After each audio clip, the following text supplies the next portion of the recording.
Okay, we're ready to crack on. So this is the slide that I've added into the pack, just based on Keith's question earlier around the actual percentage movement and the different rate lines. So I think that it's the trouble when percentages don't necessarily actually reflect the numbers. You see a 200% increase in the stock truck effluent rate from 18,000 to 55.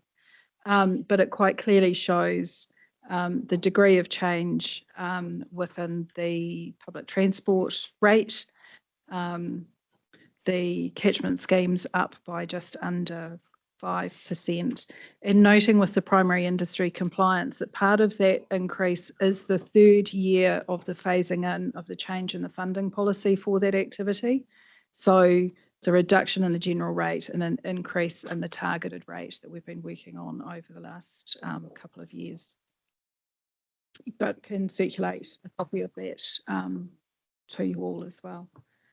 In terms of the key financial planning assumptions, these are all set out in your report, so I'll try and just romp through them pretty quickly so we can get into the detail.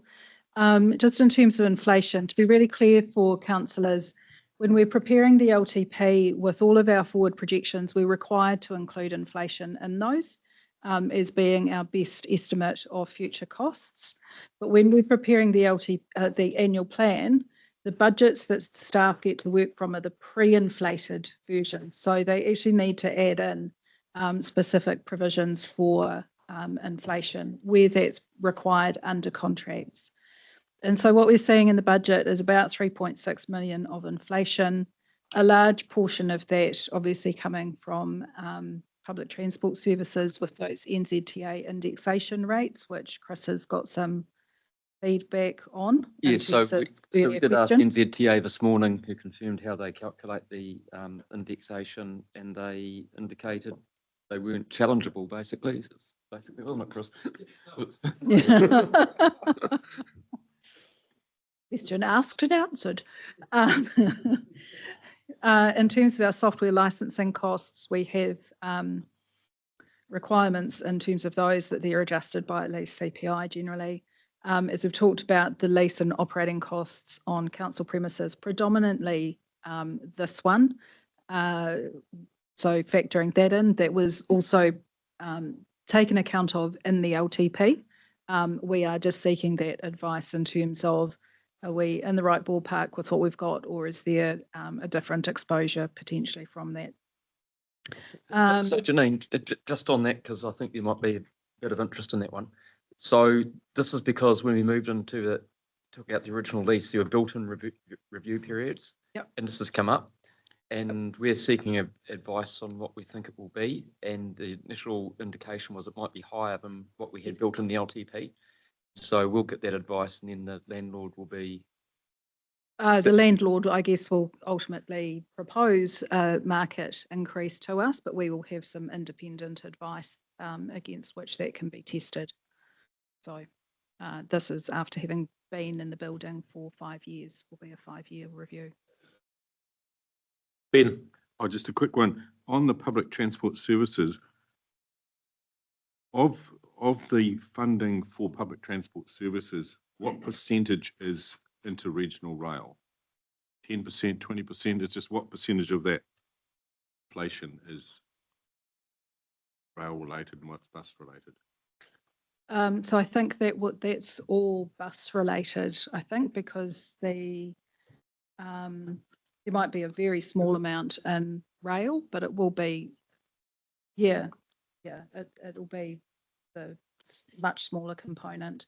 There are tables in the report that show the breakdown of costs across those two aspects, just to try and help break that down a little bit.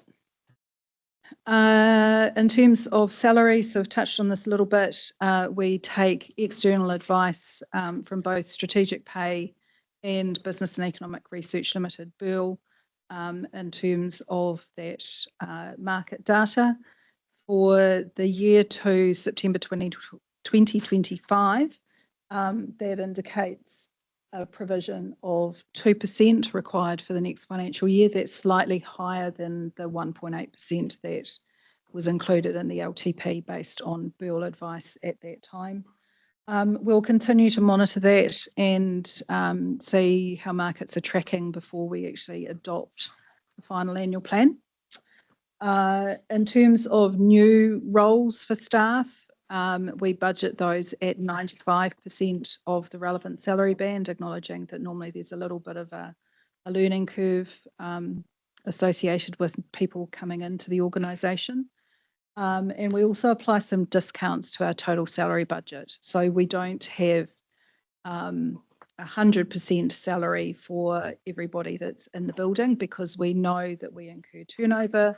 We know that we have gaps due to recruitment. So we discount our salaries for a 10% turnover rate and a 10-week gap in recruitment. So, and then we work within that. And then just in terms of the budgeted FTEs for the annual plan, that's currently showing is 633.4.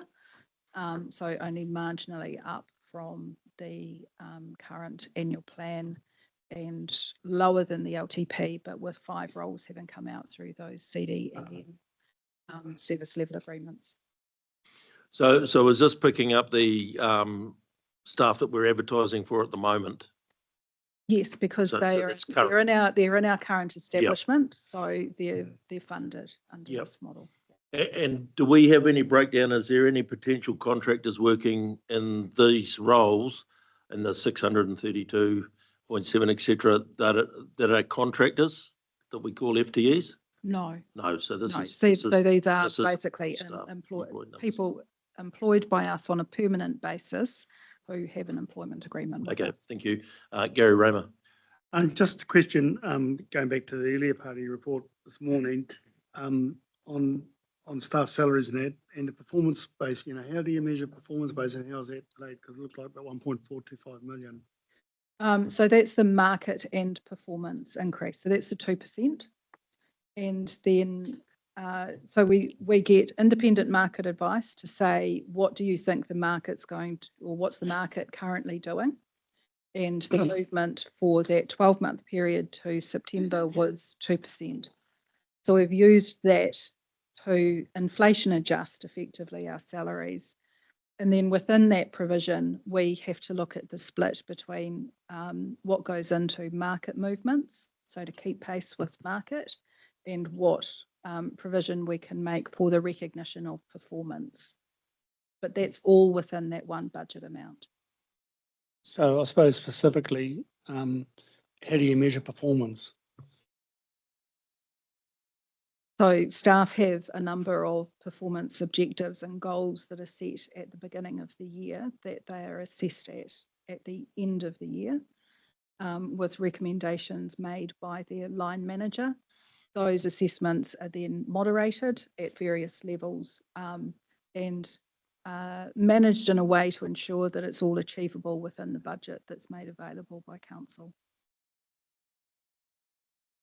Just to clarify on that, so essentially,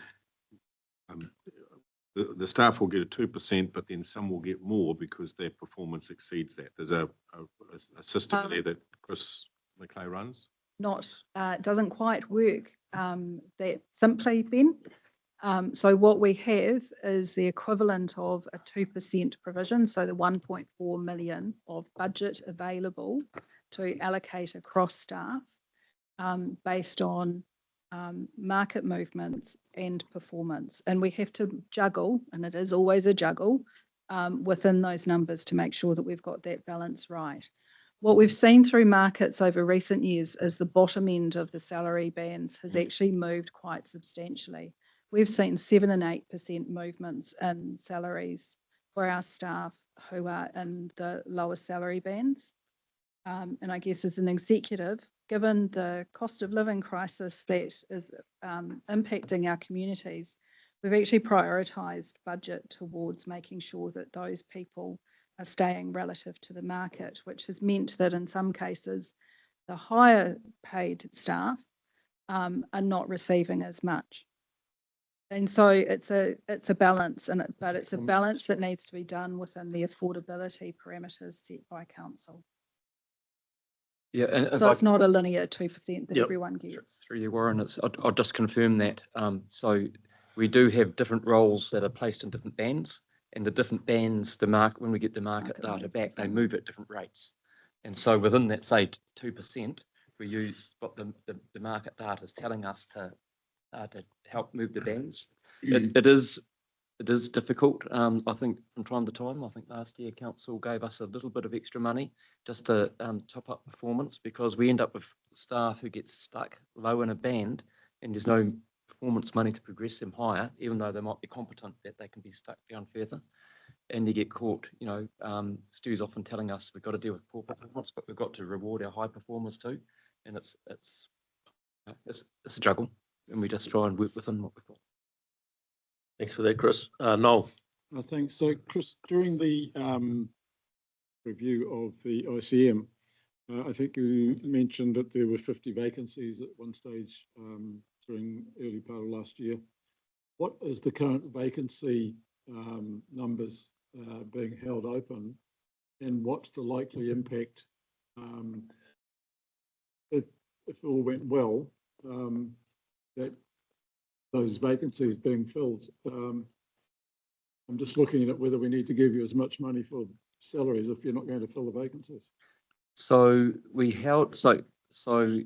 if I understand what you're saying, we held vacancies because when we went through redundancy processes, Yeah. we had to, I'm looking at Stu here, but we had to keep the roles open for Yes. staff to be able to express an interest in or not. We had that with the ICM review, we had that with the corporate Yes. corporate directors coming together review, and then it got piggybacked in with a small review that went on in regional transport. And so those processes are over now, so those roles are getting filled. Stu, I don't know if you've got any idea of what level of vacancy, what number of vacancies are running out there at the moment? Ben, can you kill yours? I'll just get Stuart mic'd up. Yeah, I think we've got 31 active vacancies currently that are being recruited for, that are live So it's 31 active recruiting vacancies right now. right now. Yeah. So what sort of timeframes are generally being taken to fill those vacancies? Usually around the 60-day mark.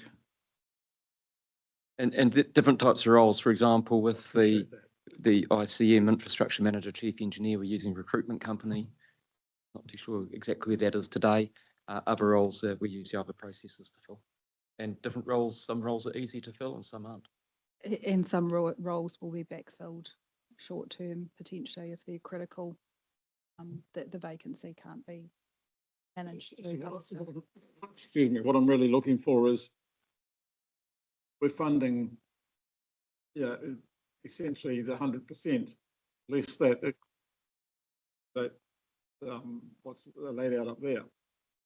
But so if it was 100%, are we actually doing the 95 or 90% over the year? Are we only giving you sufficient to, what I'm saying is, as part of our surpluses, because it's unrecruited, unspent salaries money. I just want to know what the impact of the workforce changes throughout the year. I'm looking for savings, like everyone is. It's a little bit more complicated than just the maths would seem. For example, in the ICM space, we are having to fill somebody in that infrastructure manager role since Adam went. So it can get moving. So it can get moving. So it's not a straight saving. It depends on the roles, I think, as Janine said before.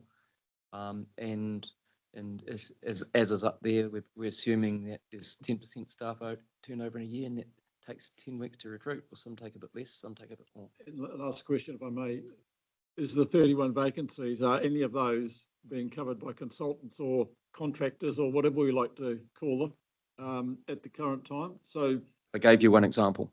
I'm sorry. Infrastructure. Yeah, well, the manager. infrastructure, yeah, so but so how many of those contractors do we sort of have? Yeah, filling those 31 vacancies. So therefore, there's no surplus money is what Yeah, I don't know how many we've got covered by contractors. I wouldn't say that many. Most of them will be genuinely vacant in the ICM space. I don't know if you have any comment There's on not that. that many Greg. in ICM, surely. There's quite a portion of them are from ICM. Yeah, so as Chris says, we've got a fixed term appointment in for infrastructure manager. I've got a couple of contractors leading our capital programs as well to keep those programs running. But a majority of my vacancies will be generally vacant. Thank you. Robbie? Thank you, Mr. Chair. Is any of the, what's the right way of putting this? That some staff get, like mole mapping and that done and others don't. Is any of that equated for in that 2% wage rise? Because some like ICM staff don't get mole mapping, yet RUD team does. So is that equated in the 2%, or is that in their salary package, or how's that stuff equated for? Yeah, Greg? Yeah, just confirming that we do offer our staff a discount for undertaking skin checks. So that does occur for ICM. We accommodate that within our baseline budget. So it's not within our salary budget. I think we've just got to watch the generalisation. It's not based on what directorate you're in. It's based on what the role is. If you work out in the field and you're exposed to the sun, that's, it's just like people who work on computers a lot. They can get a discount for eye checks every. That's not something that's come back to me. So that's just why I put that out there, that some staff don't believe they get the same. In which case, you should pass those comments on to myself. I can address Well, them. I did pass them on to you Don't recall. 3 weeks ago. Gary Maguire? Is there a hold on spending on PC1? Sorry, say that. Sorry, I didn't Is hear. there a hold on the spending on PC1 with the? It's not salaries. So can we perhaps cover that off within the groups of activities that we'll work through when Tracy comes here? Yep. Rather than just at the moment. Yep. Ben, did you have a question? Yes, it's for Stu. So currently you're recruiting for 31 positions. Obviously, the world has changed remarkably in the last few weeks. And presumably by 2027 mid, there may be commissioners running this place rather than us. And certainly by 2029, we may be in terms of unitary councils. So are you looking at recruiting fixed term rather than permanent? Yeah, it's a good question. That sits with the. Excuse me, Robbie, can you Sorry, just got to, Chris, we can't. Yeah, so I guess regardless of the situation, whenever any vacancy comes up, it's a duty on the manager to actually look at it and see, does it need to be replaced like for like? Do we need to change it? Do we need to consider something else? And, with the current climate, that's more pertinent than ever. But certainly that is being looked at as those vacancies come through. We're not just, the current 31 are all full-term permanent. yeah. You're not doing fixed terms from now on, or? No. Okay, Yep. Thank you. thank you. Back to you, Janine. Thank you, sir. So slipped out. No, keep it up. Salute. That's what I was doing in Wellington, getting knighted. So just in terms of interest income, interest expense, so around the investment fund, and apologies, a correction to the information that's in the report, our investment fund has a 60-40 strategic asset allocation, so 60% growth, 40% income, not 70-30 as I've included. At the end of the day, the investment fund is projected to provide about a $2 million subsidy that offsets the general rate revenue requirement. Beyond that, the real capital value of the fund is adjusted for both inflation as well as population growth, and then making sure that we've got a sustainable reserving position that means that when markets fall, we've got some reserves to dip into to ensure that that rate subsidy can still be drawn. Our interest income is really driven by the fact that we rate once a year only. And so we get about 75% of our payments in at the 31st of October every year. And then we can invest those funds to make some money that, again, provides an offset to the general rate. For next year, projecting that at 1.62 million, down from the actual revenue in 24-25, with what we've seen with reductions in the official cash rate of, I think, 325 basis points in very short order. On the flip side, our interest expense is directly attributable to our external borrowing program, which is predominantly driven by our infrastructure program, with some other loans in place as well.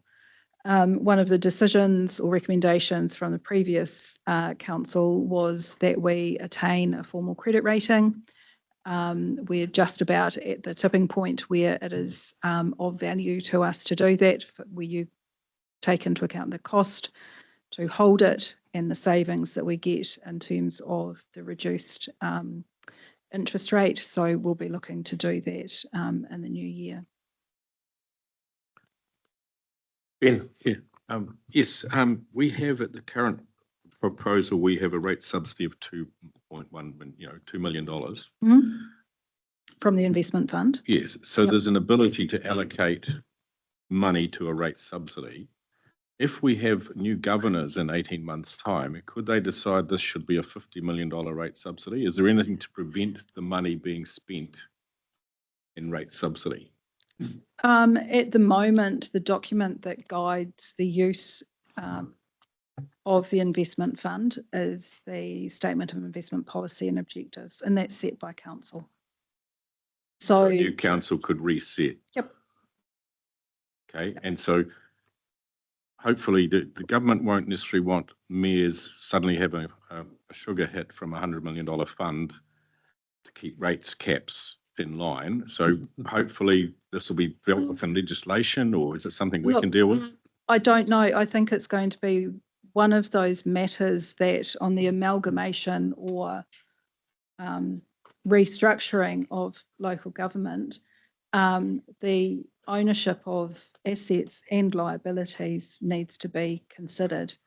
And I guess I've made the comment previously, maybe not in quite such a formal setting, but the reality is we face that risk every 3 years when a new council comes around this table, that you could equally decide spend it. Now, that would be a significant decision that would require consultation with the community on that.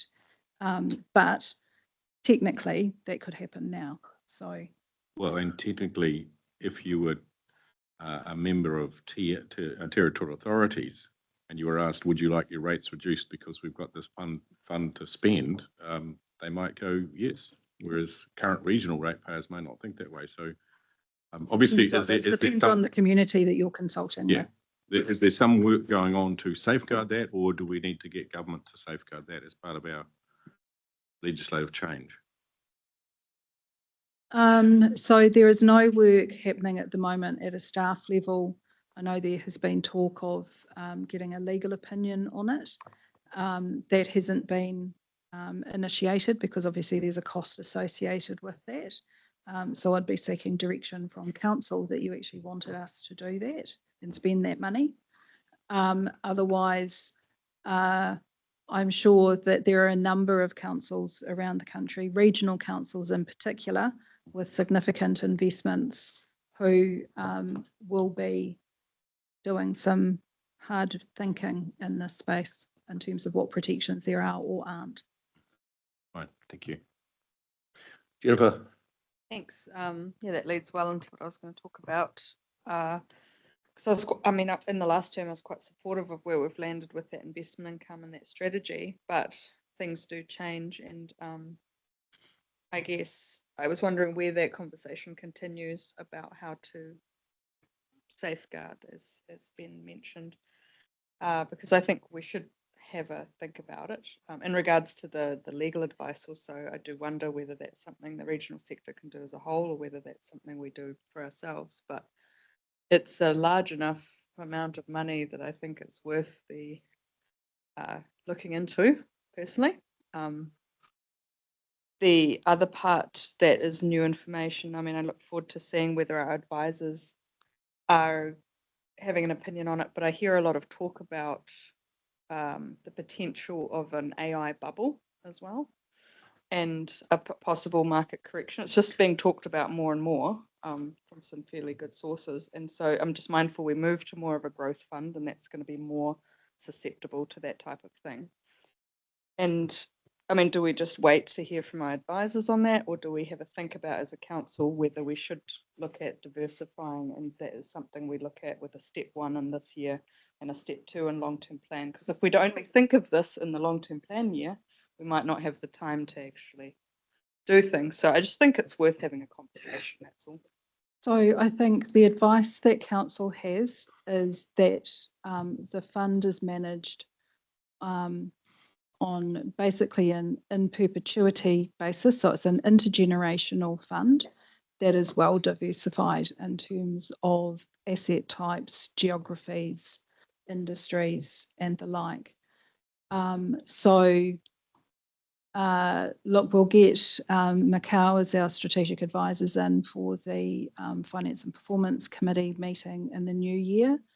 But I have in my time not seen those type of market factors change the overall strategy. That's the work that the investment managers should be doing in picking stocks that they're investing in. That's what we pay them to do. Yeah. The strategy should be the strategy, and then the managers should be looking out for all of those trends and adjusting within that, which is not what we get involved in. So what I'm referring to is, like you said, every 3 years, the opportunity presents itself that the council, a different strategy, and I'm just highlighting that for the members to think about. I think that's something that needs to come back through the Finance Committee, and that's where it sits. I agree. And so thank you to Chris already. I had mentioned to him about a new possibility, and he said he'd follow it up with the advisors, which something, for example, like Infra Kiwi, which was set up by Simplicity not long ago about investing more in New Zealand assets. Thank you to Chris for being so open on that. Yes, there's various conversations floating around and linked with the infrastructure funding and financing legislation around finding good quality infrastructure in New Zealand that some of those funds can invest in. Cool. No, thank you. Appreciate that. So I do want to try and keep us on target on the items that we're actually discussing as we work forward. I've got Robbie, then Chris, then Noel. Robbie. Okay. Chris. Yeah. Thanks, Warren. You look, thanks for raising that, Jen, and Janine's effectively answered. We've employed professional advisors. We are not in a position to be able to make calls on what should happen to that investment fund. It would be foolish to do so. So we just leave it with them. And who knows, we don't know the detail, but the funds that we're in are, I would suggest they're more medium to low risk and high risk. So I don't expect that we'd have a big exposure to AI. So we don't see the highs and we don't see the lows. That's the way it is. Yeah, thanks for that clarity, Chris. Noel. Yeah, I'm going to come out of left field. The investment fund, when you look at the 4,600 hectares in the Motukaraka, which most of you saw last week on the train journey, etc., we're looking at spending 49 million in there on a few pumps. So when you talk of $110 million investment fund, it's really a small sum of money. And I just wonder, seeing as how we're looking at the improvement to the Waikato River over a number of years, whether we do something completely out of left field, and don't shoot the messenger here, completely out of left field. I'm told there's millions and millions of fish in the river. So if we incentivized, $1 of fish, we could get 100 million koi carp out of the river. And that would go an incredible way towards cleaning up the Waikato River and its tributaries. So I'd just like to promote something out of left field. It's just like Waikato River. I want to hear Chris's answer to this first, and then I'll come back to you, Ben. Well, there is a very logical answer, and that is that the Waikato River Authority's got $220 million, and that's their job. That's what the money is being provided to them from the taxpayer as part of the to help clean up the river. And they don't have a focus on koi carp, and I think we need to go back to them and ask them to do that. I'm including that in something for the chief executive to put on his list of things to do. So, And I'm sure that Chris and I will be talking to Mr. Potaka when we meet with him this week, isn't it? Yeah. Ben, Yeah, I think there's a really, no more crystal ball gazing. no, there's a really serious issue here, and that's something you raised about whether we should actually be getting a legal opinion on how to safeguard the fund. And I think we should allocate that money and get onto it straight away. And we need to have that opinion back before February, because I would say that if they find that we can't safeguard the fund in 18 months' time, the mayors can spend it however they want, we should be submitting to the government that they make sure the legislation prevents that. But until a unitary council is formed, it's safeguarded until 2029 or whenever. And so I would say, I would definitely and suggest a straight poll about whether we get on and get a legal opinion. Chris, look, I totally agree with where No. it's coming from, listen. but I originally asked Janine whether we should get a legal opinion. At this stage, having had a look at it, I don't know that there is any legal way that we can actually protect that. It's too late for that. But I very, very strongly support the idea of submitting to government that those funds be protected legally and with legislation.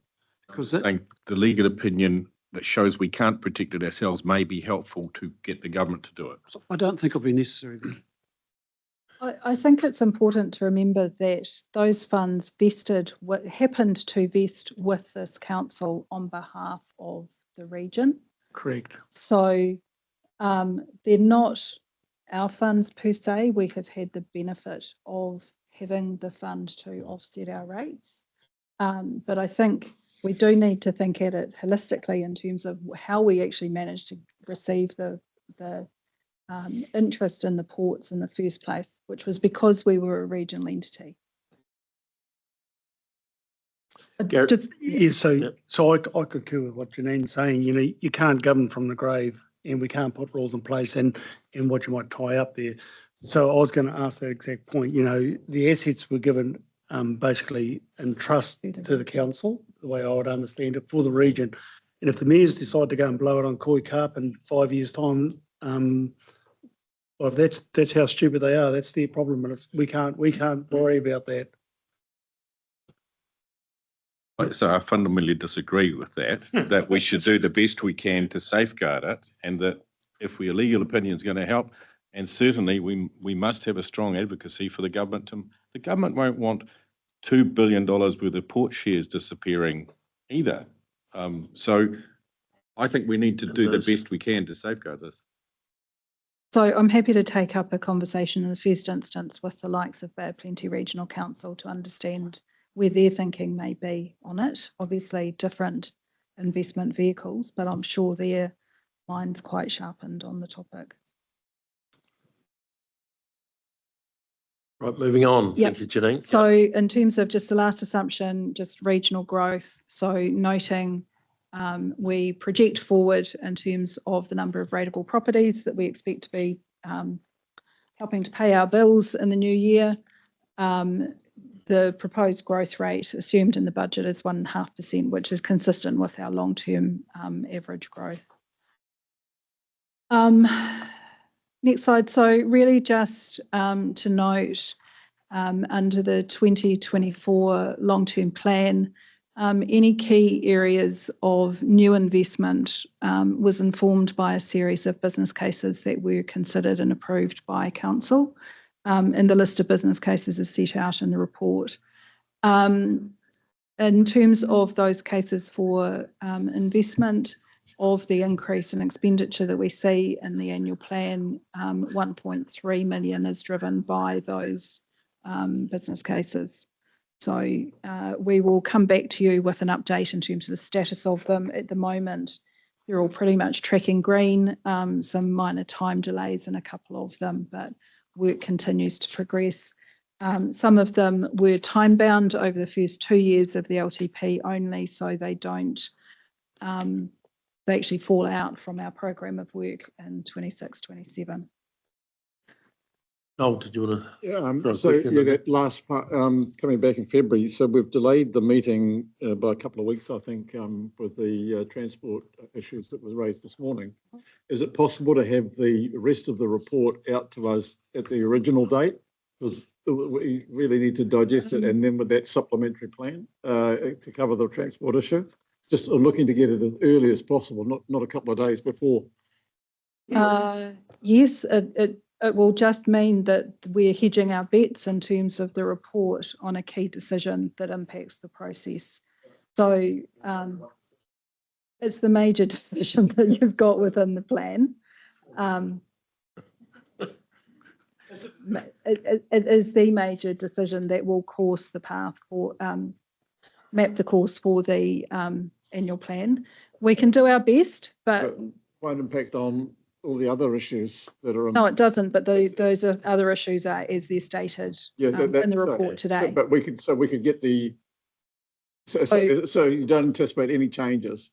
To come back to us? There are some changes which are reduction from, and we'll talk through them in terms of a reduction from the 4.8% that was included in the report, but we'll cover that off in this section where we go through the groups of activities. Other than that, unless there's something, feedback that's coming from the table around don't do that or bring back more information on something else, then, and that's the purpose of today, the position will be as has been set out in these workshop papers. Okay, so I think that, You've got the bulk of the information already. okay, thank you. We'll do our best to get it out as soon as we can, but obviously staff are away for a period of time as well. Not here. Okay, so the groups of activities. We'll start off, and these just follow along with the report largely. So customer, community and services, this is my area with Marley's as well. So Marley, please feel free to jump in. As per the report, we've tried to lay it out in terms of what was planned in the LTP and then what are the changes that have come through the annual plan. So in this activity, a couple of the key areas, we obviously have the governance costs, so the costs of all of you and all of the processes that support you, as well as elections.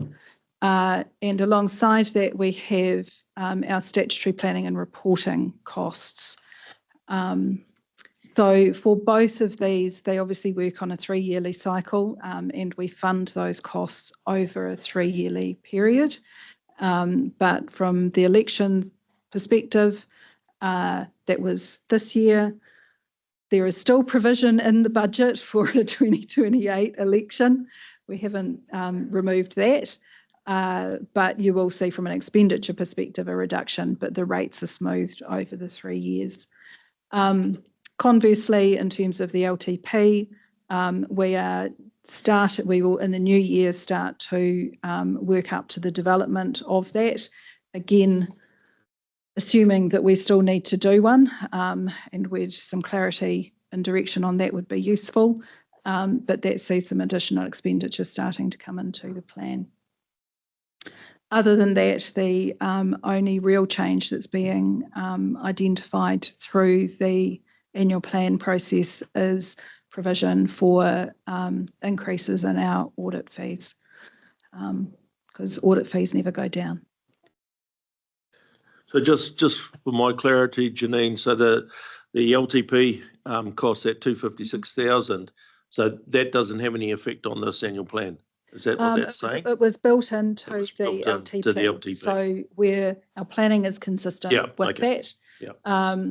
But that cost is spread over the fact that an LTP has a 3-year life. So the expenditure goes up, but the funding's over 3 years. Thank you. Yep. Any? Sorry.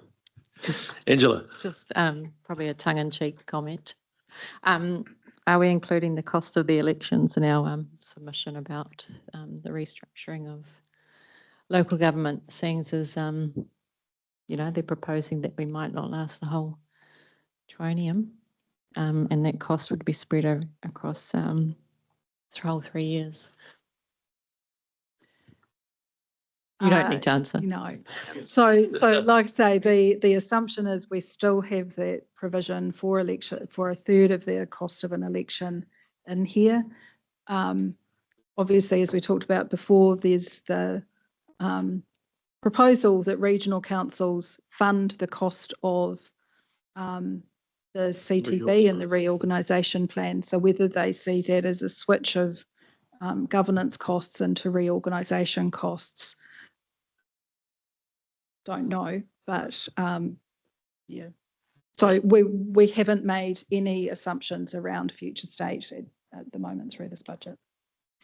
Gary? Just quickly on a long-term plan, for my own clarity, is that a finite thing or is it a 3-year rolling?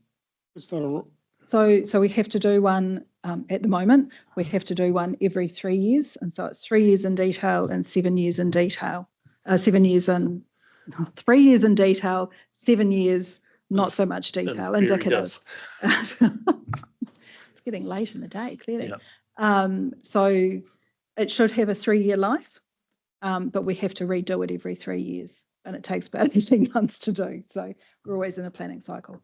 just seems strange to me, from a management perspective that you have a finite, not just as 1 year drops off, you add another year and it's a rolling thing. So the requirements are set under the Local Government Yeah, Act. that's LG.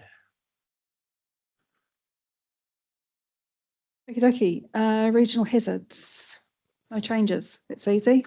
I'll skip through that one unless there's questions. I only had the question, which was, obviously the OAG report just came out and the actions that we might take after that. Are there any actions that would lead to any changes? What you've got there makes me think no, but does that fall into a different cycle, or are we going to do things differently? It is part and parcel. So the OAG report covers both our flood protection activity and this one. Yeah. I guess this activity speaks more to the adaptation work that we're doing, the risk communication. The OAG did identify that we need to do more to understand our regional risk. And that's a work program that's underway within this particular program right now. It's within budget that you're going to address. So we're completing that project right now. We'll undertake a review of the program along with all of our other work streams as part of the LTP. Come back to you for further discussions around prioritisation. Yeah, that'd be good. Just still worried about us and how much support we're able to provide. So yeah, look, it's definitely a program that has a bit of pressure on it, especially with some of our external partners looking to do more adaptation planning. That's what I'm hearing. Hence, yeah, look forward to whether it comes back next time.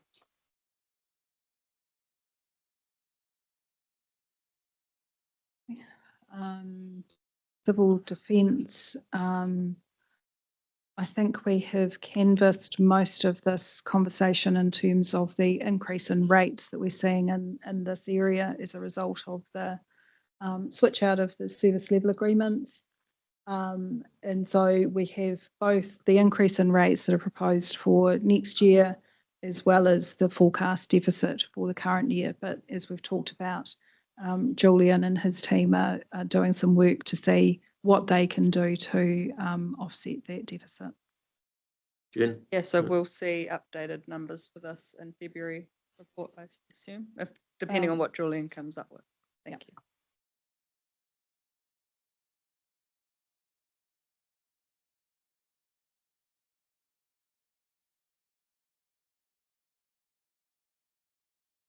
Okay, flood protection. Greg, do you want to come? You going to preempt this? No, I'll wait for Greg. I've got a question for him. I just, I know the answer, but I want it on record.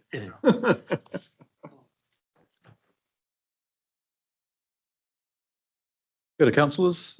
Yes, so our flood protection and control works activity, which is a combination of our flood protection infrastructure, our river management program and our land drainage program. You'll see in pages, we've got page 19 primarily in your agenda, that there's some adjustments to our work program proposed for 26-27. All of those are wrapped into our sorry? Pages.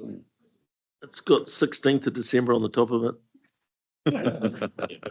There's a business case thing here. Robbie, we need to change them. After that. we need to change them.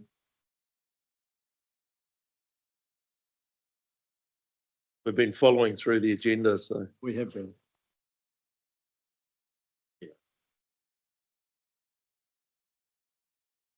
So the question was around what does SLA stand for? That's the service level agreement we have with Hamilton City Council through Project Watershed, and that provides funding to Hamilton City Council to do river management in the tributaries through the city.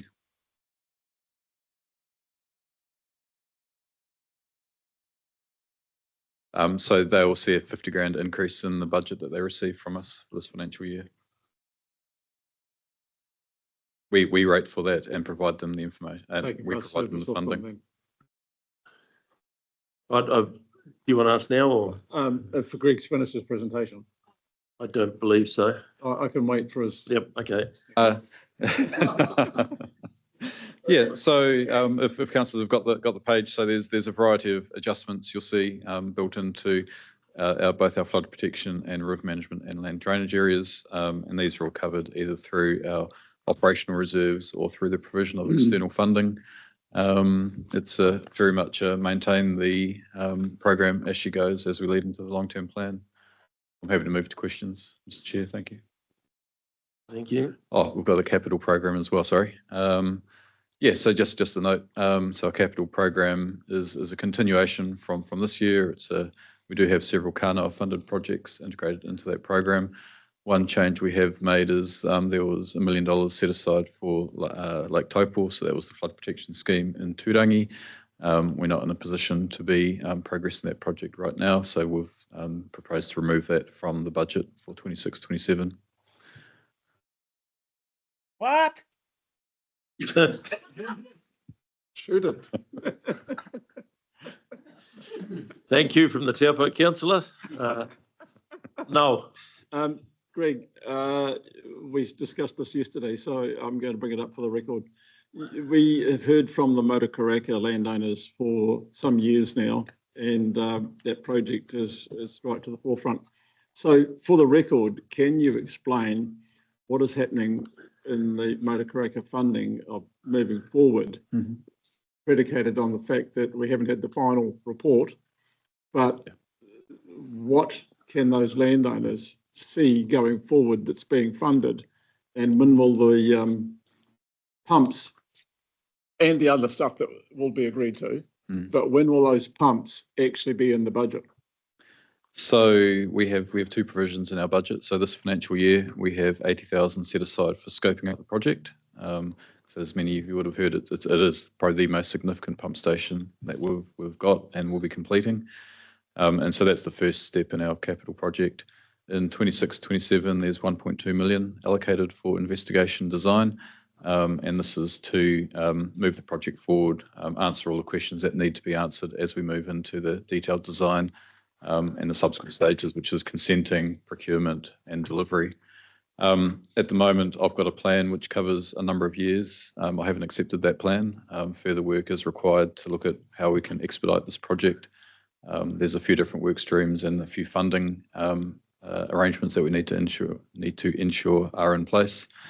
I mean, the first step into the new year for the landowners will be the establishment of a project manager for this particular project. And I'd also like to see effectively a community reference group to help guide that project.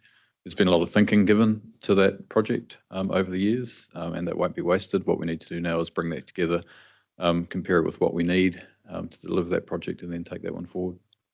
Okay. You got anything else on that, Robbie? No, thank you, Mr. Chair. Just if I could though.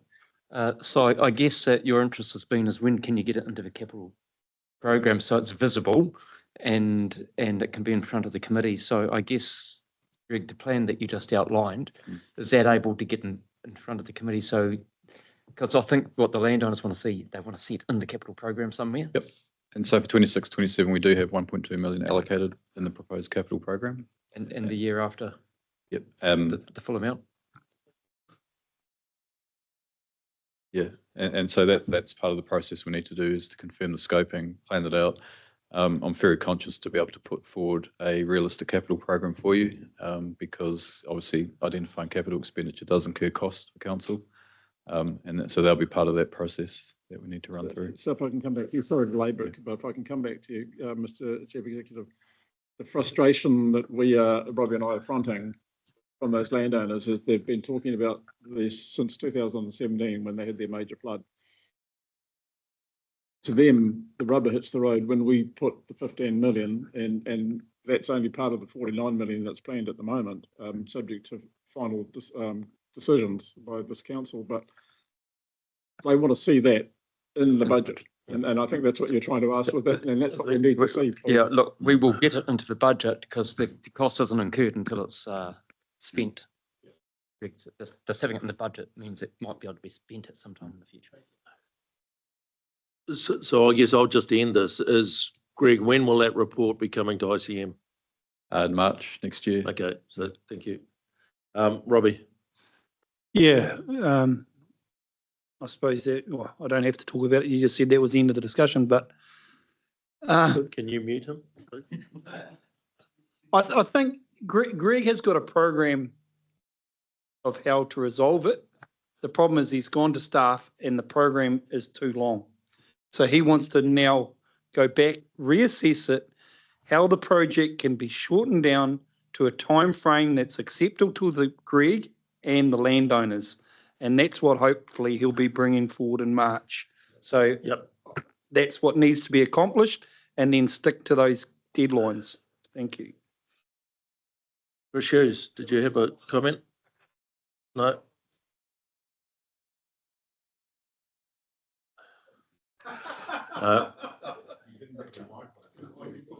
Yeah.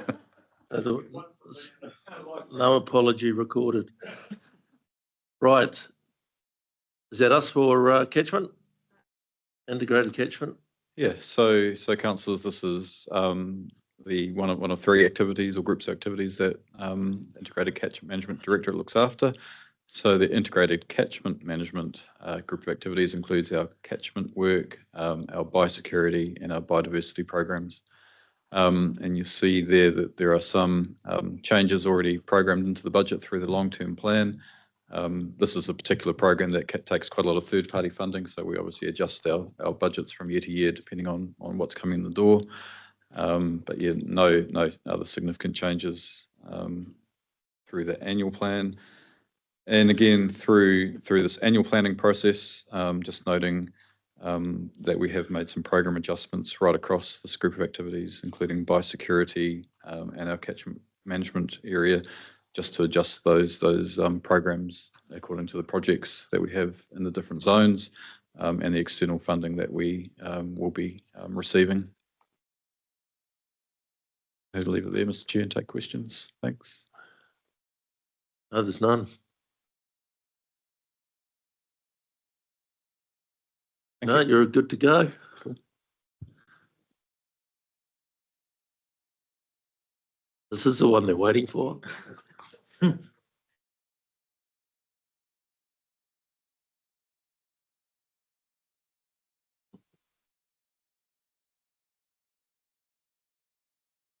So for transport, the first thing is that for the benefit of new councillors, a large bid was made to NZTA as part of the 24-27 National Land Transport Fund for a number of new bus routes around the region. That funding was declined, and as a result, in each annual plan since, we've had to make an adjustment to reduce down the rates that would have been collected to counter that share from central government. So the first thing would be just to say that the dollars in our programme are lower than what were in the LTP for bus routes for that reason.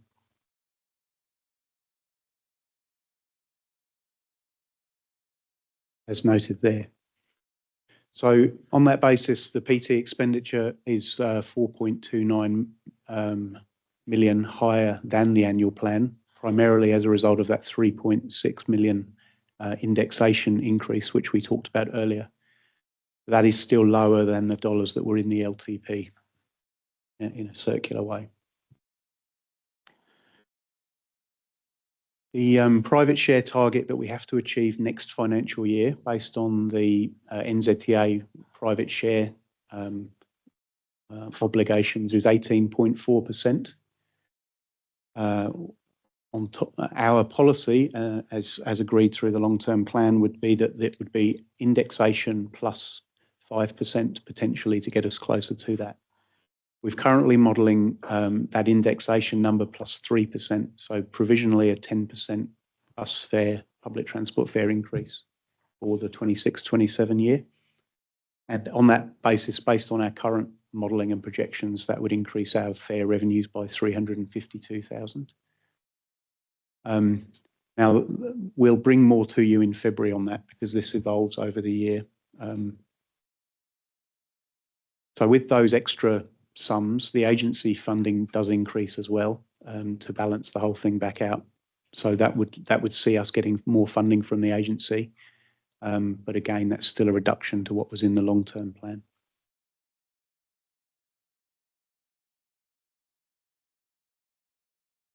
So if we move on to rail, there was a question earlier about the indexation for rail costs, and that's shown here as an increase of 112 of that 3.8 million. And again, that increase in fares would bring in a planned increase in fare revenue of 348,000. So happy to stop there, or would you like me to cover the investment case as well, Janine, before we open for questions? We've got no lights on yet, so, sorry. I'll keep going if you like. Oh, The Jen? quick question was, so we made it a routine thing to look at the fares every year. So do we have that conversation here or in February? So as I've given you an indication of what the modelling is telling us now, we'll Right. bring back to you in February a more detailed conversation about that. That makes sense. Yeah. And I'm just mindful of the mention's been made about Te Hui as well with the fare. Thank you. Yep. Yes. Yeah, mine's just showing my ignorance, Phil. So just can you explain the problem with the LTNZ funding and the way you've had to rejig the budget? Just for a simpleton. Yeah. Yeah, I'm a farmer. And I kind of touched on aspects of this when we met last week, but every 3 years we go through a long-term plan process, and NZTA goes through an equivalent national land transport plan process based on the priorities that are identified in the government policy statement for land transport. And there was a GPS issued by the previous government, which obviously didn't go ahead as a result of the election, changing the parties that were in power. A new government policy statement was issued, which changed the priorities of the government. And we were in the process of creating a regional land transport plan and a long-term plan to grow the public transport network based on government policy at the time. The funding decisions from central government come out about 3 months after our long-term plans nationally are approved. And as a result, we've built assumptions of that funding into our plan, which then didn't eventuate. So ourselves and most other regional councils around the country have had to go through this process annually as part of the annual plan process to adjust those dollars back down to mirror the central government funding. No. In relation to the business case, I thought we had funded that last annual plan because there was a two-stage process, if I remember. Just can't remember what we did. So you are currently sole funding a single stage business case on future services, which is underway. And there was some dollars in the annual plan, and then through the chief executive submission, we asked for some more dollars. We also have since received some from Future Proof. So that single stage business case is in development now. What this is another piece of work that is required specifically on rolling stock. And so this is premature insofar as until we make a decision in mid-February or have an answer from NZTA about the future funding, this could all be a non-event. So today we're framing up what would be included in the conversation for you in February, and at this stage, that's there. Once we have a sense of the agency's decision, you're probably going to have a bob each way then, aren't you? Because if it's a non-event, it's a blank page, and if it isn't, it's be progressed. Yeah. So is that how you look into it? That's correct, but it would be wrong Yeah. to not include it now and then trying to throw it at you later when you. Yeah, yeah, no, I appreciate it. I just wanted to understand. But you're correct. Yeah. But Thank you. just to close off that point, there's a reference in the letter that's on your agenda pack for Thursday asking for the agency to co-fund that work. So there's a request in that letter that you'll see on Thursday, which is asking for 50% of the costs of that to For a come. lot, aren't we? Okay, thanks. Ben, Yes, it's again, so this part of the document earlier set out where we'd spent money previously, and I note in here, the Tahuya Pastoral Rail Service Enhancement didn't get any funding, and Tahuya Pastoral Rail Rolling Stock also didn't get any funding. Can you explain what that part of the document I'll is? see what you, This is your document that you're giving out to us. It gets to the end of the thing and then talks about what's funded in 26, 27 and what's not. 77.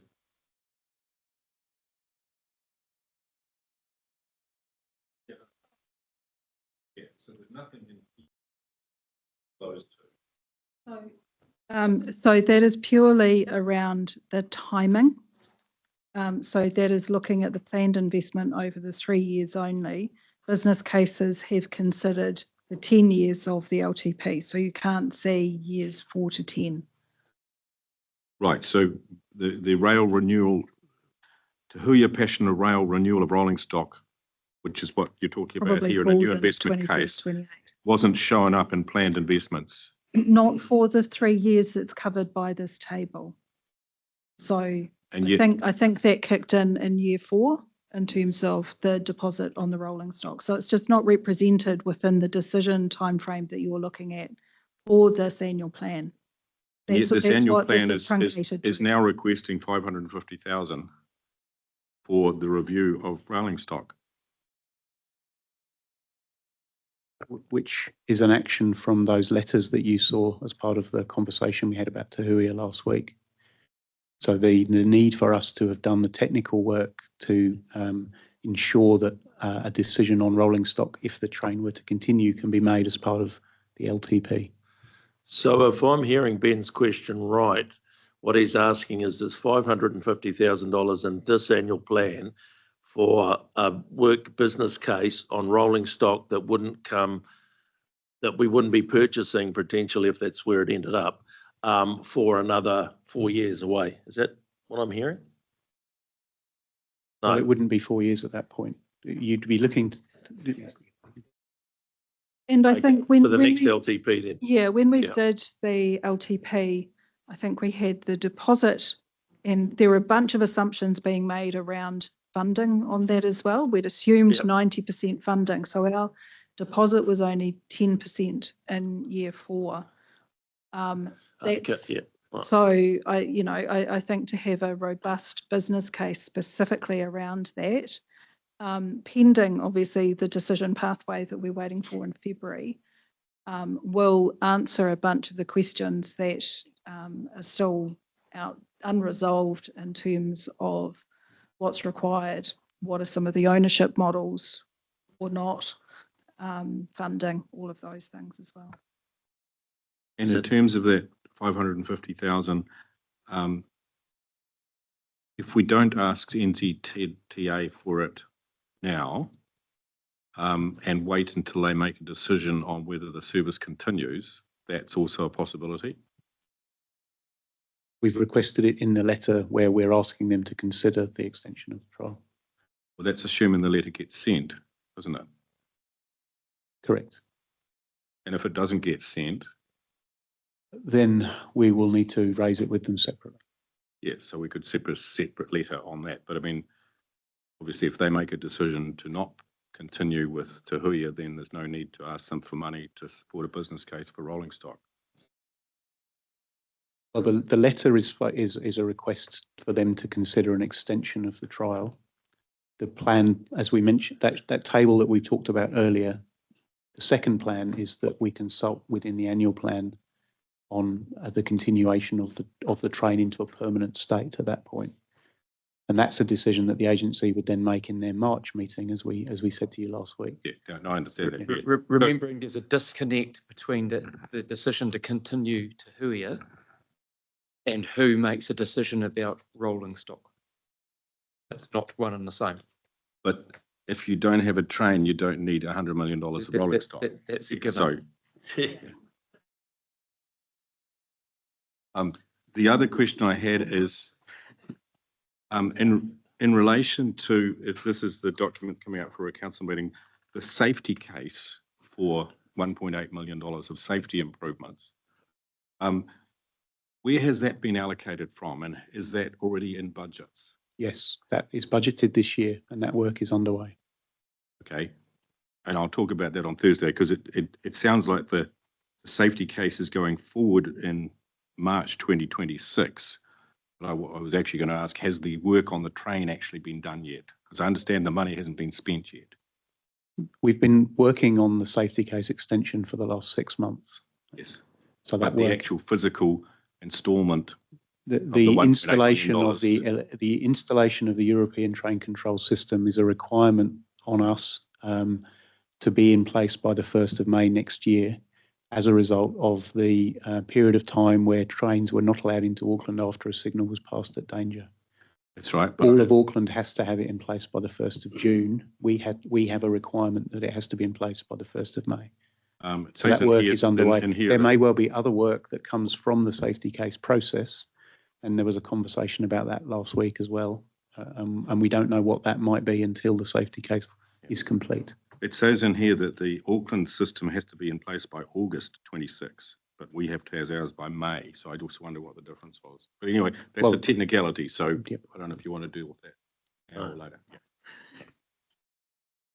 Thank you. Hello, Mr. Chair. Yeah. Is if, Yes, if we don't progress to Huia, why are we spending 1.8 million? Because the train is running from there till the And if it stops, it was at Stops 1.8 before million for Maui. 2 months? That's a hell of a lot of money. So, yeah, the big picture here. Well, yes, but the decision to switch from DFB locomotives to DL locomotives means that that system is installed on a series of locos that would continue after the Huia ceases. In the alternative option at the beginning was that would be installed on DFBs, which runs a much, much higher level of risk. Now, whether some of that investment could be recouped afterwards is another question. But right now, we have to have that system in place to continue to operate after the 1st of May. you don't have a mic, so if I can get, Undertaking that if it doesn't continue, we get a percentage of the money back, because that's an incredible waste of taxpayers' money, or ratepayers' money, for 2 months if it doesn't proceed. And I think we are not acting responsibly if we continue. so based on Noel's assumption there, when would the work physically be carried out on the trains? Like, so Well, the first there's one is obviously an understanding and a business case to support it, but when physically would that large part of that investment happen? it's happening now. The first one is done, and they were using it for brake testing 2 weeks ago. The others are being installed now, ready for May. So it's actually said in the document that you've attached to our full council meeting, which says that the safety case submission is lodged in November 2025, and the safety case final approval is March 26. And Yeah, that's the safety case. yeah, and It's the different from the deal European train gets control. completed in the deal class locomotive was completed in February 2026, and the modifications have. So are you saying that modifications to the carriage have been made now? No, it's not. It's still the locomotive. The DL locomotive European train control system Yeah, has so been are installed in are one they locomotive. being installed now or in February? They are being, it takes months to do. They're doing them now. One is done. The other two will be ready by February. So, the money's been spent. so for clarity, Phil, yeah, so the safety case is after all this work is done, is that? The installation of the ETCS is a part of the safety case, but the safety case is about the whole of the system. Right, both okay. The safety inside carriages, the safety to vehicles that might collide with a train at a level crossing, and all of those aspects of operating a train are all in that Yeah. safety case. So I think there was a bit of confusion around the room where the safety case is pointing out that this work needs to be done to the locomotive. So it's getting that complete understanding. Okay. I understand your bottom line. Yep, yep. But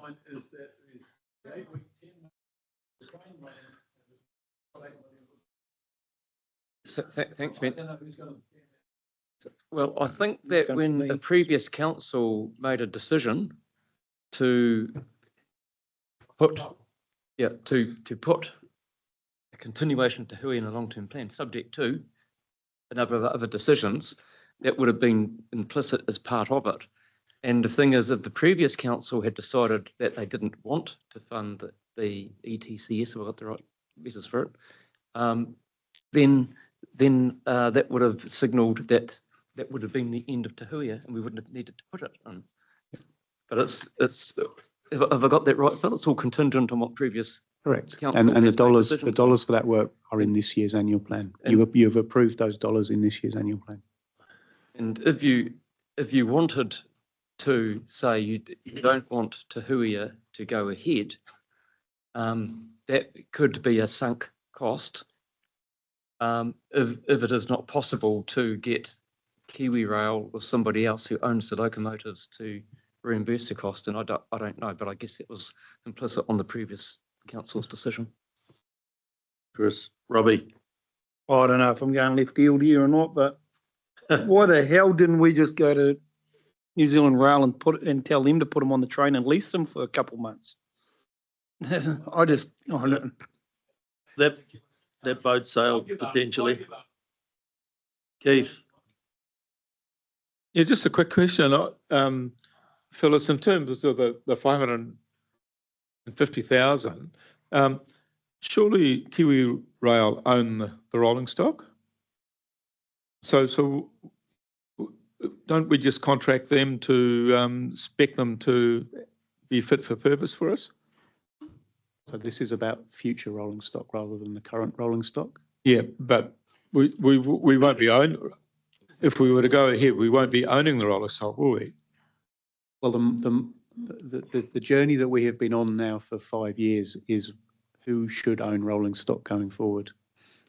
Wellington and Auckland do own rolling stock and then contract the operation of the service to a third party. Yep. That model is enhanced via the changes that are happening when the new rolling stock appears in Wellington in 2029, 2030, at which point the equivalent rolling stock for the Palmerston North to Wellington service will also become owned by Greater Wellington Regional Council. So the New Zealand model is that rolling stock is owned by regions. The question that everybody has been asking for all of the time that we've been talking about this, is that something we should be doing? And the answer is very much, it's not a business that we are in to the scale where we would have a whole department that operates rolling stock in this way. So we've been trying to undertake work to get a sense of what the options are. This funding is to really get to the bottom of that so that we can be very clear with all of the funders exactly what we need and how we're going to operate this service if it were to continue for the long period of time that comes after this rolling stock is delivered, which could be 30 or 50 years. okay, look, I don't want to get down into the weeds where we seem to be heading. There's a couple of fairly relative equations here in front of us. So just for your understanding, for those that don't understand how we got to this place that we're in today, and I suggest you talk to some of those that were on the Transport Committee. Going forward, I have Gary Maguire. Have you got No one has to do it. not about the history, about what it relates to an annual plan, please? It's history, isn't it? No, not history. I bet it is. No, I was just going Don't to mention stations. No, Don't no, mention didn't even anything. mention the no stations at Tuakau, Pokeno, or This is Tika. all- Didn't even go there. The question, okay, about spending this money temporary now, not going into a question about if the train was, like, this is not the argument whether it's going to go ahead or not, because we're going to make that later on. The question about whether the train, you're saying about it going into Auckland has to be safety approved, whatever. If it was to terminate at Pukekohe now, like earlier on, does that negate your need to carry on with that spending, which people can just jump off at Pukekohe, the train can go back on the other track and head south. It's truncating it a little bit, which Is that feasible? See, no questions about it. Really quick answer, go. So the future services business case we are doing at the moment is re-looking at all of the viable origin and destination points for this service, including all of the intermediate stations. One of the viable options, as you heard last week, is to terminate at Pukekohe. And there are benefits and disbenefits of doing that, both for customers and for regional council funds. The role of Auckland as a funder for something that doesn't go into Auckland is a good example of a challenge. But equally, whether new rolling stock would be required as quickly if the service does not go into the Auckland metro area is a potential benefit. Now, that's all subject to the agency and the rail regulators' safety case approvals, but it's all part of that work that we're doing now that will be ready for the middle of next year. I think the answer to your question was you wouldn't need to have all that safety gear on it if it didn't run on the Auckland track. So, Phil? Well, you could say theoretically you wouldn't, but that's a decision for the rail regulator. I can't answer that question. Ben. Oh, I was just going to ask if you could mention Tuakau and Pokeno. That wouldn't be appropriate, Ben, that'd be delving into the weeds. No. Has the, is it 1.8 million been paid for these? A big chunk of it has, yes. It has been paid. So just can we reflect on something here? We're governors, so we don't usually go down into the real detail because that's not our role. But some of that detail, I'm not sure that we actually understood or knew about. And this 1.8 million, it's not a surprise to me, but it is a surprise that when New Zealand Rail stuffed up and drove through those red lights, that we're now having to put these systems in that automatically stop the train, as I understand the system, if they try and drive past the red light. So safety issues. So we are being asked and have agreed and have paid 1.8 million to correct a mistake on New Zealand Rail's part. Well, the system would have been required anyway. Yes, but New Zealand Rail own the damn stock, so why aren't they putting it in? I just, sorry, I'm... Yeah.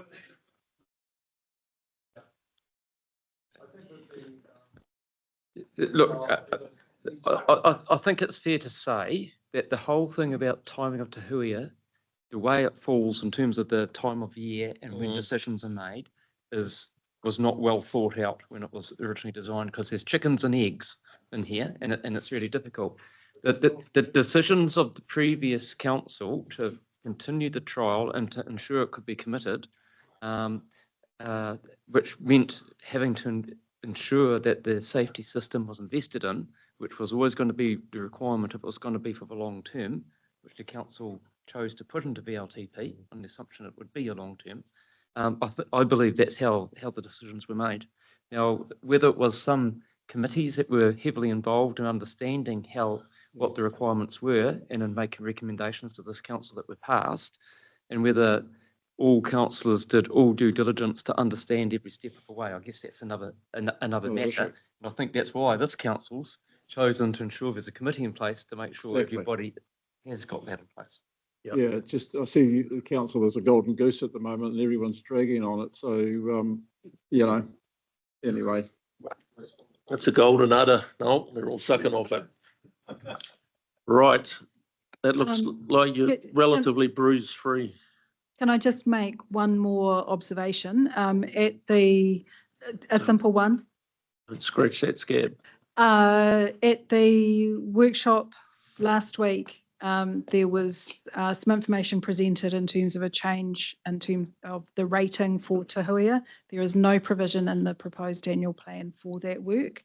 I think as per my comments on the day, not sure that it makes sense to do that until we know that we've actually got a permanent service. So just to clarify, there's no work planned on that through this process. So just for final clarification, so we're understanding potentially after Thursday possibly that the next annual plan meeting will come back after any potential decisions that NZTA board make at that February meeting, just so we've got that Yes, so Different. that will look different. Obviously, you're signing off on a calendar on Thursday Yeah. as well. It's not reflected in that. Team are working on dates. Just to pick that up. Okay, Yep. thank you. Did you? Yeah, Phil? While I'm reluctant to have another go, I just thought it's worth mentioning to council that I've forwarded you an embargoed media release related to total mobility earlier. Yeah. That's now been released. The net result is that the percentage of a trip that a total mobility user would pay goes up from 25% of the total cost to 35% of the total cost. In the context of what that would cost is in terms of rates, the change primarily is a reduction in other central government money that's being used to subsidise that service. So in reality, the impact on rates appears to be very, very minor. We're going to look through the detail now and see whether there is anything more to it, and we'll bring that to the next Transport Committee. There's a submission or a consultation on the change that they have open until the 20th of March. But for the context of the annual plan, I don't think there's anything really significant in that for you to consider as part of this. Just if we could clarity, Phil, around that total mobility plan and just what it does mean for the regions and where that money is, who's paying what across that. So just so councillors, because I know there's some in the room that haven't been across total So it was mobility. a slide I didn't quite get to last Tuesday. So total mobility is a scheme that we administer for central government. That provides, we can do that. Yeah. We can do that on February. Yeah. Once you've got an impact. Yeah. Thank you.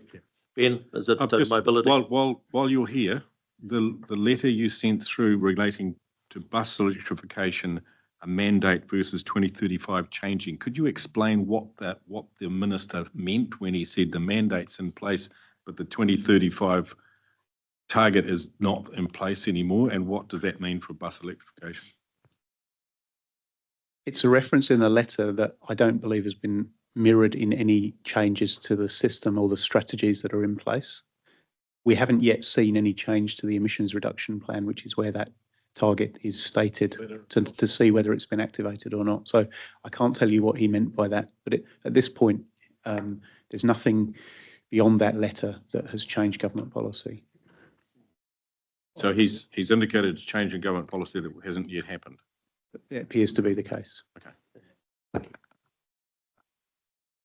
Mr. Chair, conscious that we're almost at 2:30, and I know there were some people that needed to leave.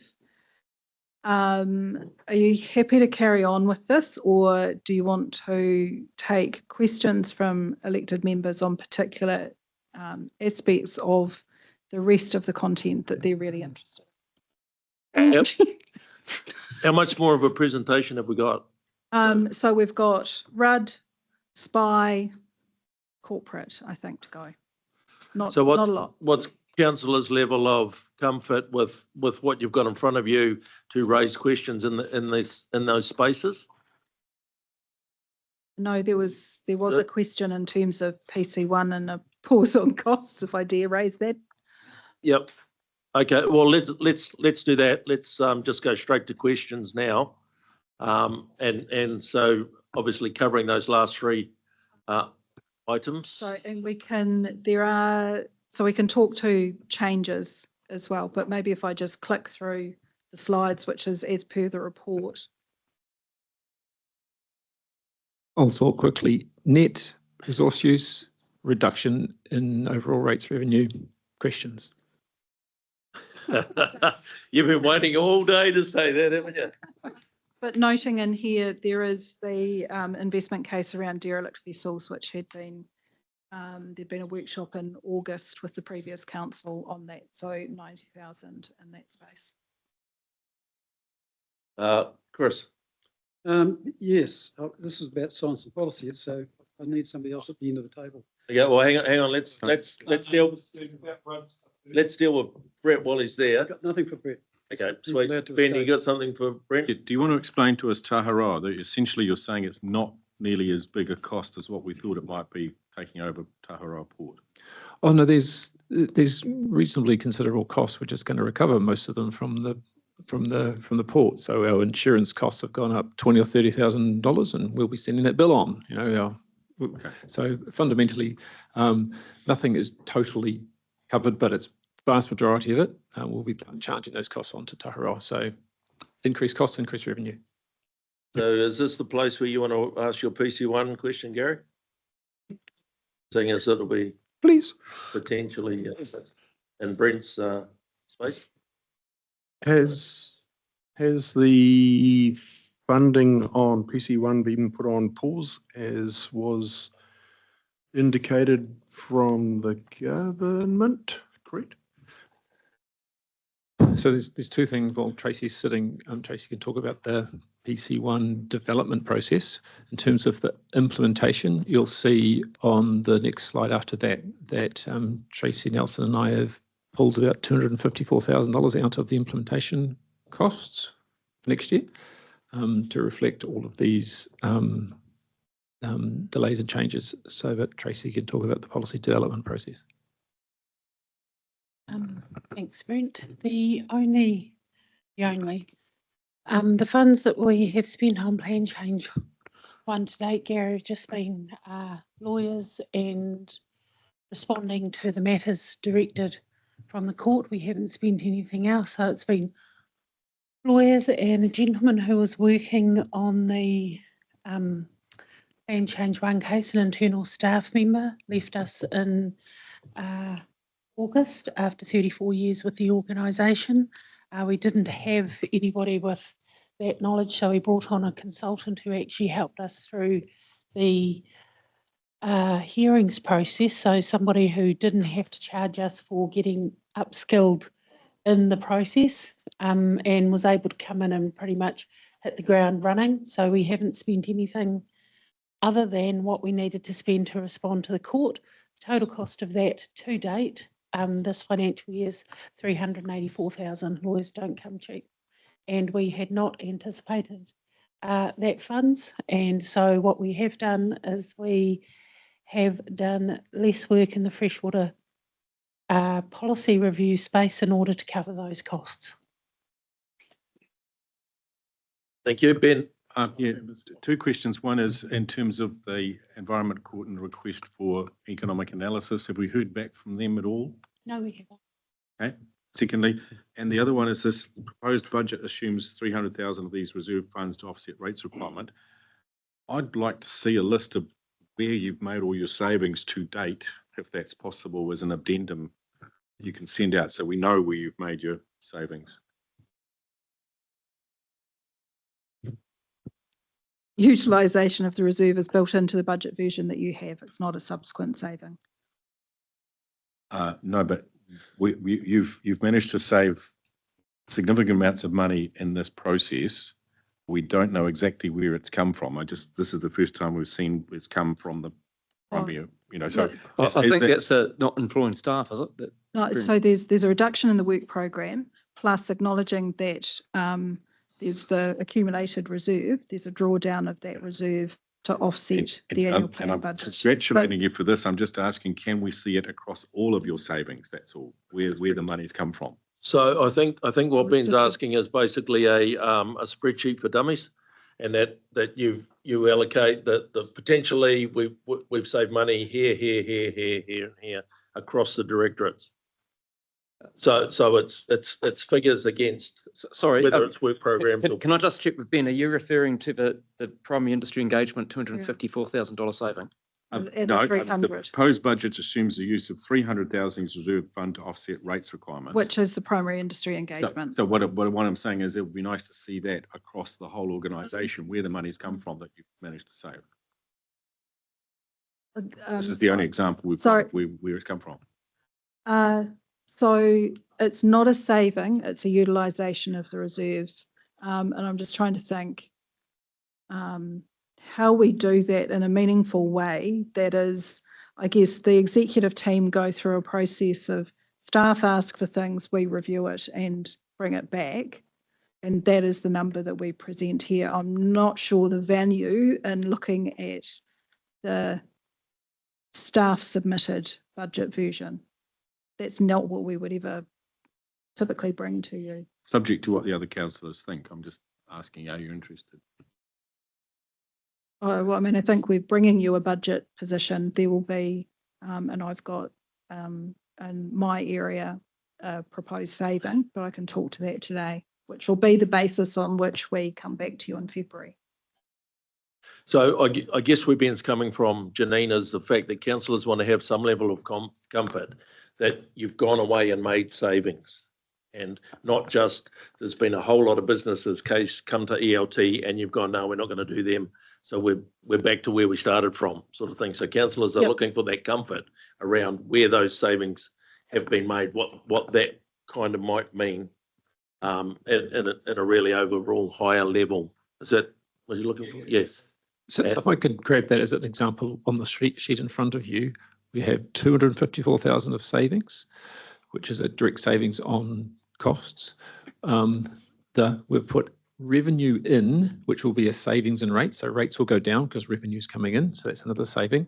And then as Janine's identified, because of the size of the reserve, we've proposed to have some of the costs of delivering that service funded from that reserve. So it's just which effectively, if you weren't funding it from the reserve, then you'd need to rate for it. So it becomes a saving on the rate in effect because it's being funded from reserve. So to me, Brent, that would be then 3 lines for resource use in this spreadsheet for dummies that would show that exactly what you've just said there. Then there'll be an ICM one that will say. Yeah, and so we'll say that. Yeah. And I know you've got it pretty much broken down in a number of tables throughout this report, which relates to, what was in the long-term plan, what was in the annual plan, and then where we are now.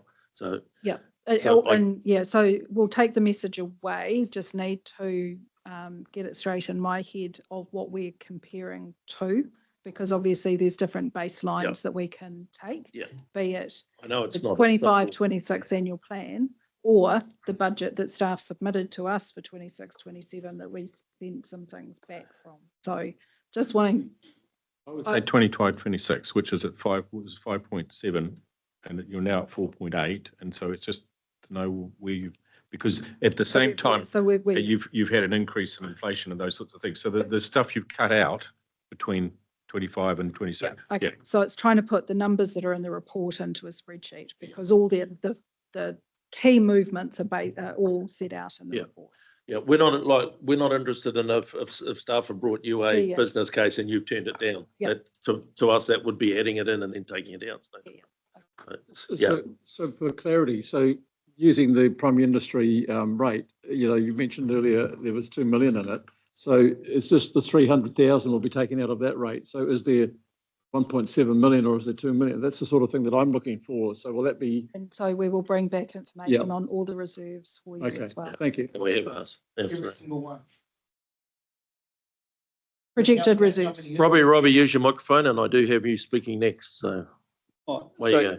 Every single reserve and. Not every single drainage reserve, for example, but we will have. He's disappointed now. That wasn't the answer he wanted. No, I've seen those.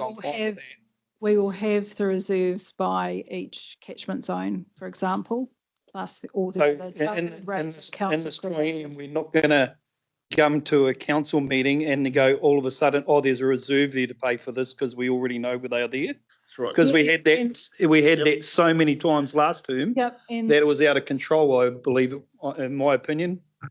And so we made a point for the end of year financial statements that went to the Finance and Services Committee meeting last triennium to include in that a reserves position, both at the end of the year as well as a forecast of the known commitments that had been made through the LTP. And so what I'm encouraging my guys to do is to make sure that that information is kept up to date and we're bringing it in front of you regularly. And are all those accounts accruing interest?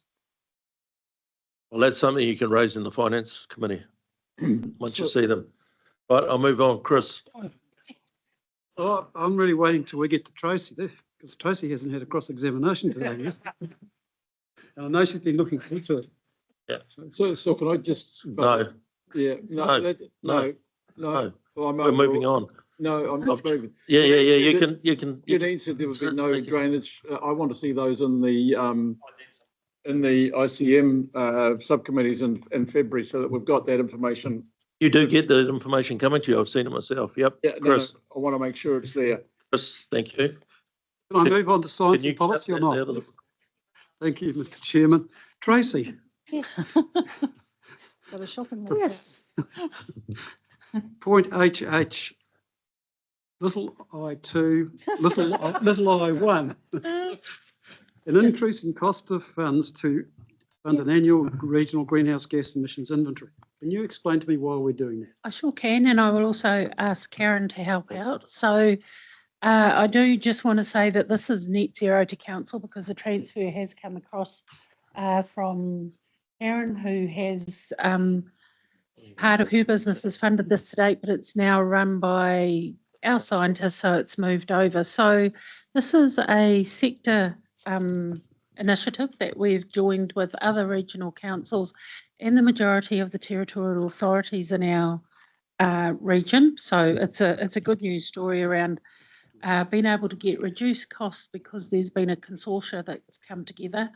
It's focused on development of a local emissions data platform, and the regional kind of scale is the best scale to do that at.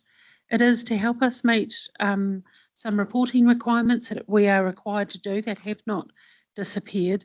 And it's also an opportunity to have a really good, I guess, baseline from which to have some conversations around some of those nature-based solutions that people are wanting to invest in.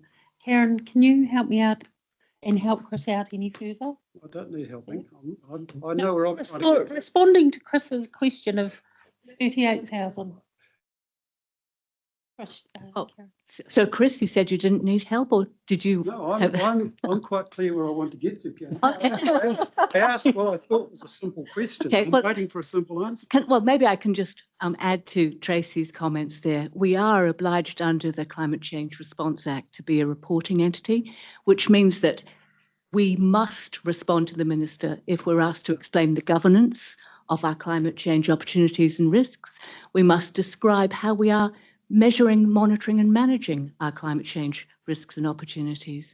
We also have to talk about the funding of our long-term infrastructure in the context of climate change. So it is a really important benchmark, as Tracy said, but also allows us to take advantage of positive business opportunities. As Tracy mentioned, there's the Nature Plus framework that you, Chris, have been very interested in, which allows us to take advantage of emerging carbon markets, but also the existing ETS, and it's essential to that. There's also, you'll be aware, Gary, that Fonterra since June has been valorising emissions reduction efforts from farmers, and so there is that contact we have with Fonterra about those opportunities for understanding GHG emissions reductions and how that's monetised and supported by international companies such as Nestle and Mars, for example. But happy to take any questions. Oh, and one more thing. The great thing about that tool is that it's reduced our ongoing reliance on consultants to do this emissions reduction inventory. Can I just reflect back? I'm asking why we are doing this. Are we required by law? Because you may not have been in the room when I asked the question. Yes, we are required by law to do it. Well, I asked the question of the Auditor General when he was in here, because he gave us a not a qualified opinion, but an except for opinion, because the data that we were capturing was unable to be audited, was unable to be verified. And he was questioning why we were doing it. So I'm asking the question as well. He's asked the question. I'm asking, why are we doing it? If I can just help, so that was Audit New Zealand in the annual report. That's right. So I think that he acknowledged that it wasn't necessary to have to report it in our annual report. I think that might be different to the obligation as an organisation to be collecting the information. We will bring that back perhaps in February just to clarify that for you, Chris. Yeah, I'd like to see evidence, legal requirements that we have to do this with. Yep, understood. And I think just worth mentioning it, we do get incredible well, we get value for money because we do it through RSHL and not just singularly by ourselves.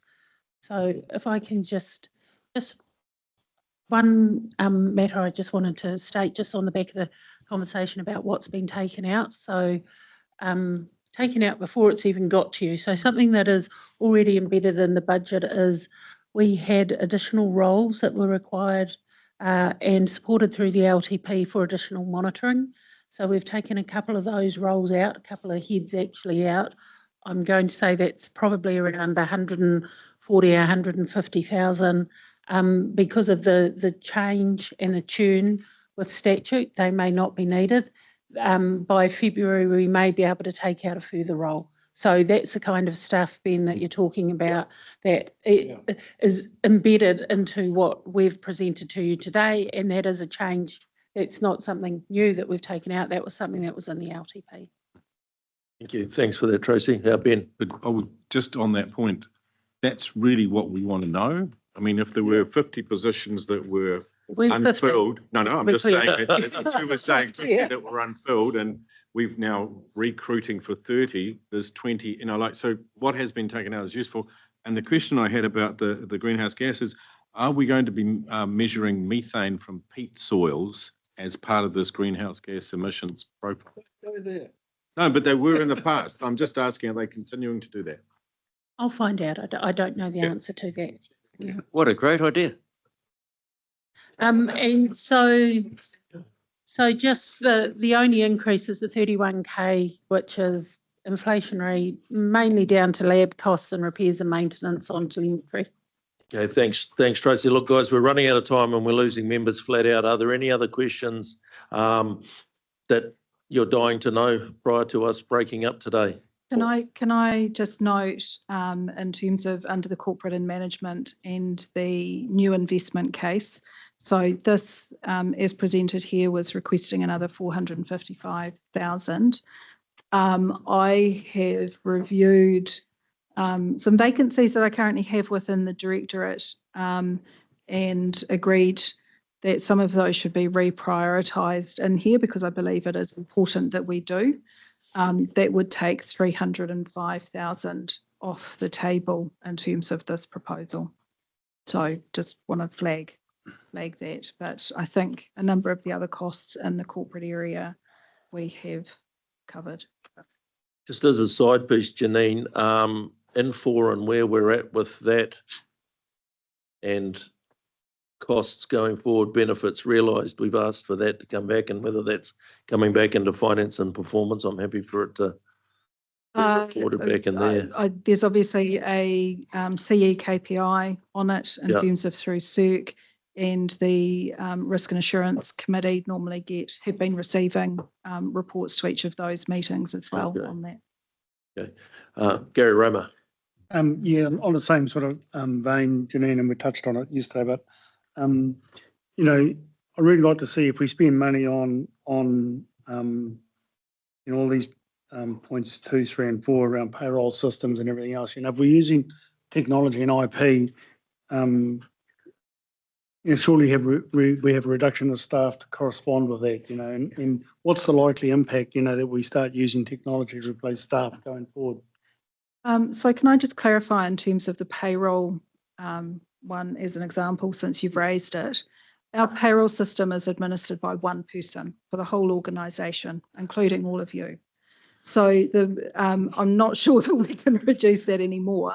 Can you go to nothing though? You can. To be fair, we can't. Paying 700 odd actual people. So one person administering that, I think, is an incredibly efficient approach anyway. The cost of this is because our current payroll solution is actually de-supported. So we've had no choice but to move to something else. And so there's a cost to do that. And then the annual subscription cost to support it will be slightly more as well. But yeah, just to follow up, because I know of a big legal firm, replaced four lawyers with AI, so it does happen. And look, that's where across these areas, definitely looking at the reprioritisation of roles. So moving vacancies around or headcount around to different priorities. So, for example, we had a role for a lawyer. We've actually moved that into a procurement analyst because that's the stuff that's actually going to drive greater value for us. So making those decisions through the way that we're operating the business. Thanks, Janine. And just on that payroll thing, on my slip, can you get them to say hi Warren instead of hi Ma? And it's, I think it It's not might Sir, be a, Sir Ma. yeah, well, but yeah, I think it may be an ethnic thing. I'm not sure, but Cool. right. That looks like us. Thank you very, very much for the input. Look forward to what comes back to us in February. In that space, I hope you've got enough out of today to guide some of those decisions going forward. Thank you. Excellent. We'll get Chris to close off with the karakia because I know he has got his piece of paper bugger. Thought you'd catch me out. Yeah, I did. Unahia mai te uri tapanui, kia wātia, kia mama, te nākau, te tinana, te hinanaru. E te ara takatu, koe rā e rongo, e whakaaria aki ke runga, kia tina, homiei, huiei, tai kia. Thank you, Chris. Thank you, everybody. Just outlining that there will be no photo on Thursday. I think no photo. I think Tash was supposed to send out something, so hopefully she did. Yeah, I thought she had, but just there. Just